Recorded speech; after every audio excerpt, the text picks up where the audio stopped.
আসসালামু আলাইকুম রহমতুল্লাহি ওয়া বারাকাতুহু নাহমাদুহু ওয়া নুসাল্লি আলা রাসূলিল কারীম আম্মা বাদ। ডিয়ার ফ্রেন্ডস, আশা করি প্রত্যেকেই ভালো আছেন। আলহামদুলিল্লাহ, আমিও ভালো আছি। বন্ধুরা, স্বাস্থ্য বিষয়ক ইউটিউব চ্যানেল হাকিম এরশাদুল বাড়িতে আপনাদেরকে স্বাগতম। সাথে আছে আমি হাকিম এরশাদুল বাড়ি।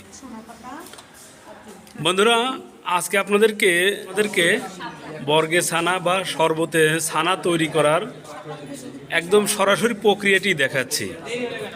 বন্ধুরা, এই বর্গের ছানা বা শরবতে ছানার উপকারিতাটা কি কি দিয়ে তৈরি করা হয়, এর সেবন বিধি কি, বন্ধুরা আমি বিস্তারিত বলবো।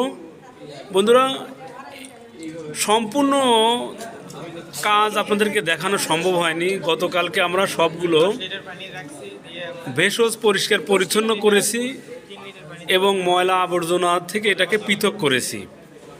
বন্ধুরা, এই শরবতের ছানার উপাদান হচ্ছে সোনা পাতা, থানকুনি, গুলে সুর, গোলাপ ফুল, শাপলা বা গুলে নীলুফার যেটাকে বলা হয়। বন্ধুরা, যে কোনো ভেষজ দিয়ে শরবত তৈরি করতে বা সিরাপ তৈরি করতে ভেষজের 8 গুণ পানি দিতে হয়।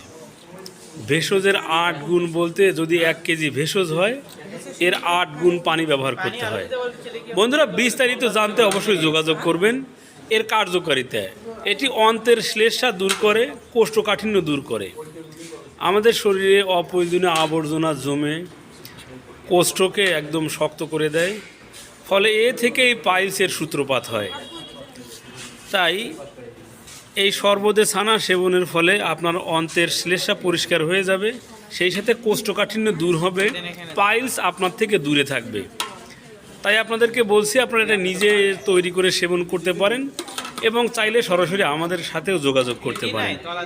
তো বন্ধুরা, এই ছিল আমাদের আজকের আলোচ্য বিষয়। ভিডিওটি ভালো লাগলে অবশ্যই লাইক দিবেন, কমেন্ট করবেন, সাবস্ক্রাইব করে সাথেই থাকবেন। ধন্যবাদ সবাই।